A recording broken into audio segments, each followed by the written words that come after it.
कई बार व्यक्ति प्रेम तो कर लेता लेकिन उसका जो नतीजा होता वो किसी को नहीं पता होता, और ऐसे नतीजे में लड़के जो होते हैं वो कई बार फंस जाते हैं, और लड़की के जो परिवार वाले होते हैं वो लड़के के साथ ऐसा अत्याचार कर देते हैं जिसकी कोई कल्पना नहीं कर सकता। ऐसे ही एक अत्याचार हुआ था बिहार, और बिहार के अररिया जो गांव पड़ता है वहां पर, वहां एक छोटू और आरती, इन दोनों की सोशल मीडिया पर प्रेम कहानी जो थी बहुत फेमस हो गई थी, और हर जगह इन्हीं की न्यूज आ रही थी। लेकिन ऐसा क्या हो गया था कि इन्हीं दोनों को दिखाया जा रहा था। लड़के के पास एक कॉल आती है कि हाँ हेलो, आप कौन, छोटू बोल रहे हैं? वो कहता हाँ छोटू बोल रहे हैं। तब वो कहता, जो उनके जीजा थे वो कहते हैं कि हमें तुम्हारे और आरती के विषय में कुछ पता लगा है, क्या ये सही है? तो छोटू जो था वो कह देता हाँ सही पता लगा है। तो वो कहता है ठीक है, इसी के संबंध में हमें तुमसे बात करनी है, घर पर आ जाओ, हम चाहते हैं कि तुम्हारी और आरती की शादी करा दी जाए। वो घर पर जाता है बिना किसी डर के, क्योंकि उससे जब बात हो गई थी तो उसका जो डर था वो खुल जाता और घर जाता, और घर में उसके साथ एक ऐसा अत्याचार हो जाता है जो ये कहानी थी पूरे सोशल मीडिया पर वायरल हो गई थी, सिर्फ इस वजह से कि उसके साथ कैसी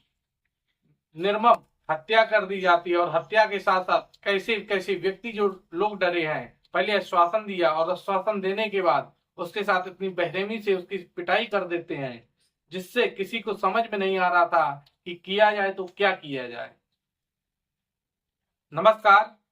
मैं अनुराग द्विवेदी। यदि आप हमारे चैनल पर नए हैं तो सब्सक्राइब करें, लाइक करें और कमेंट करें। आज जो आपको घटना सुनाने जा रही है एक बिहार की है। बिहार में एक गांव पड़ता था अररिया। अररिया में एक लड़की रहती थी आरती यादव, और जो छोटू था वो भी यादव था। इन दोनों की जो जाति थी वो एक थी, लेकिन इन दोनों का सोशल मीडिया के माध्यम से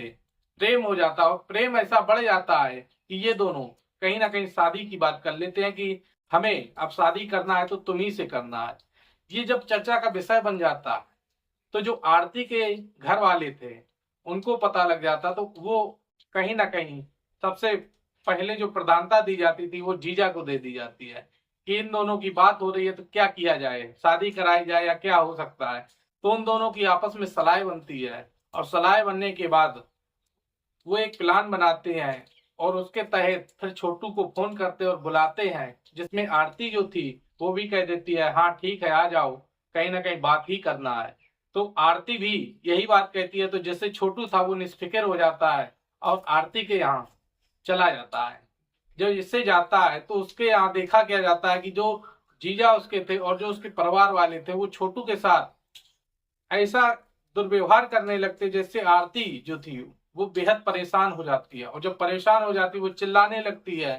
तो उसको एक कमरे में, दूसरे कमरे में बंद कर दिया जाता है, और जो छोटू था उसको मैदान में उसके साथ पिटाई की जाती है, और पिटाई इतनी की जाती है कि वो कहीं ना कहीं पूरे रूप से घायल हो गया था। और घायल होने के बाद फिर उसके बाद एक पंचायत होती है, पंचायत बुलाई जाती है।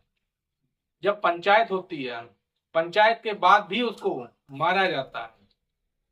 फिर भी मारा जाता, फिर भी लोग जो थे वो नहीं मान रहे थे, कहीं ना कहीं अपनी गुस्सा जो थे वो छोटू के ऊपर निकाल रहे थे। उनको ये नहीं समझ आ रहा था गलती जो थी वो दोनों की है, और यदि हो गया है तो आपस में शादी भी कराने में कोई इतराज नहीं होना चाहिए था, क्योंकि दोनों एक ही जाति के थे, और ना भी जाति के हों तो व्यक्ति को कहीं ना कहीं समझना चाहिए कि ये किसी के साथ भी घटना हो सकती थी। तो छोटू को मारा जाता, बाद में उसको करंट जो था करंट लगा दिया जाता जिससे उसकी मौत हो जाती है। उसके बाद जो आरती थी उसको भी मारा जाता है। मारने के बाद पुलिस को सूचना दी जाती है, पुलिस आती है, पुलिस सबसे पहले छोटू को अस्पताल ले जाती है। तो आरती जो थी वो भी उसके साथ साथ अस्पताल जाती है, और अस्पताल में जब डॉक्टर लोग जो थे वो मृत घोषित कर देते हैं, जैसे मृत घोषित कर देते वहां से जो आरती की लाइफ थी वो एकदम चेंज हो जाती है। वो अपने ही घर वालों के खिलाफ बगावत पर उतर आती है, और ऐसी बगावत करती है जो 2 साल बाद उनको सजा दिला देती है, और ऐसी सजा दिलाती है जिससे कई लोगों को आजीवन जेल हो जाती है, और जो जुर्माना है वो भी उनके ऊपर लगा दिया जाता है। आरती वहां से अस्पताल से सीधा छोटू के अंतिम संस्कार में शामिल होती है, और अंतिम संस्कार में जैसे शामिल होती है, फिर वो शामिल होने के बाद अपने घर ना जाके सीधा छोटू के घर चली जाती है। और जैसे छोटू यादव के घर जाती है तो जो छोटू के पिता थे उमेश यादव, उनको कई लोग कहने लगते हैं कि एक जवान लड़की को आप कैसे रख सकते हैं, इसकी शादी नहीं हुई है और इससे क्या कहेंगे, तुम्हें समाज क्या कहेगा। जब उनके ऊपर ऐसी लांछन लगने लगते तो जो छोटू के पिता थे वो सोचने लगते हैं। जब सोचते हैं तो उनका एक छोटा बेटा था मोनू यादव, तो मोनू यादव से आरती यादव की जो है वो शादी करा देते। कहीं ना कहीं आरती जो थी वो भी इस चीज को स्वीकार लेती है कि सही बात है, यदि हम ऐसे रहेंगे तो हमें समाज जो है वो कहीं ना कहीं ताना देगा, आज नहीं तो कल हमें कहीं ना कहीं गुस्सा आ ही जाएगा। तो इसलिए वो मोनू यादव से शादी कर लेती है, और मोनू यादव से जैसे शादी करती है, अब जो उसके पिता थे उमेश यादव, वो कोर्ट में एक एफआईआर,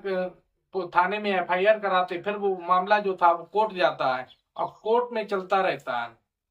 चलने के बाद जो आरती के पिता थे धर्मेंद्र यादव, वो बहुत बार समझाते थे आरती को कि बेटा मान जाओ, घर चलो, पर आरती जो थी वो अपने एक जिद में अड़ी थी कि आपने यदि छोटू के साथ किया है तो क्या किया है, तुमने ऐसा क्यों कर दिया, हमें विश्वास दिया और विश्वास में देने के बाद जब हमने उसे बुलाया तो तुमने उसे मौत के घाट क्यों उतार दिया। ऐसी जब बातें होने लगती हैं तो आरती जो थी वो पूरे तरीके से बगावत पर आ जाती है, और ऐसी बगावत करती है जो अररिया न्यायालय थी वहां पर जाती है। उसके बाद जो ये इनका फैसला था वो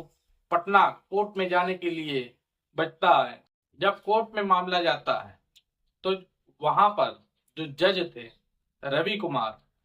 वो फैसला देते हैं कि इनके जो जीजा थे और इनके पिता और जो इनके पड़ोसी थे जिन्होंने छोटू को मारा था, जिनका उसमें हाथ था, उन सभी को किसी के ऊपर दंड और किसी को आजीवन जो था वो जेल कर दी जाती है। जब रवि कुमार ऐसा अपना फैसला सुना देते तो इस फैसला को सुनकर सभी लोग दंग रह जाते हैं, जिसमें उनके जो पिता थे धीरेन्द्र यादव, उनको और उनके जीजा निर्भय, चंदन, और उनकी भाभी थी एक रूबी, रविकांत, शशिकांत, और शशिकांत के अलावा एक व्यक्ति और था जो पंकज, इन सभी को आजीवन कारावास हो जाती है। और आजीवन कारावास के साथ साथ इनके ऊपर जो दंड लगा था, अब धीरेन्द्र जो है वो अपनी पैरवी पटना हाई कोर्ट से करना चाह रहे, लेकिन कहीं ना कहीं जो आरती के साथ हुआ था और उमेश यादव ने जो अपने न्याय पालिका के ऊपर एक विश्वास जताया है कि हमें कहीं ना कहीं छोटू का जो मर्डर हुआ था, जो हत्या की थी, उसके ऊपर हमें न्याय मिलेगा, और वो जो न्याय है वो आज 2 साल बाद जब मिल रहा है तो कहीं ना कहीं आरती जो है वो बेहद खुश हो रही है कि एक बेटी जो है वो अपने पिता को जेल करा कर खुश हो रही है। ये एक सोचने का विषय है, लेकिन कहीं ना कहीं इसमें जो गलती है वो एक पिता की ही गलती है। यदि आप अपने ही बेटी को या अपनी औलाद को समझा सकते हैं तो समझा लीजिए, दूसरे की औलाद के ऊपर या दूसरे के बेटे बेटी के ऊपर आपका हक कितना है। उसको तो आप मार सकते, लेकिन अपने बेटी के ऊपर जितनी पाबंदी लगा सकते थे लगा लेते, वो एक अच्छा था। दूसरे की जो जान गई है वो वापस नहीं आ सकती थी, और जो लड़की थी उसने बहुत बहादुरी के साथ ऐसा एक कदम उठाया, और कदम उठाने के बाद उसको न्याय मिला, और न्याय मिला तो वो अपने ही माता पिता, जीजा,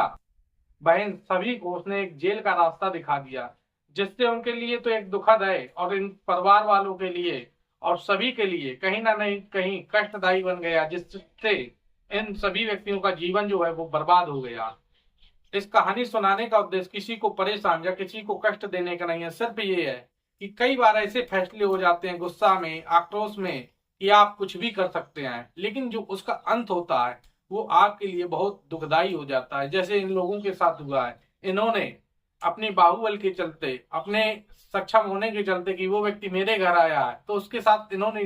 जो समझ में आया वो किया, उसके नाखून तक खींच लिए गए थे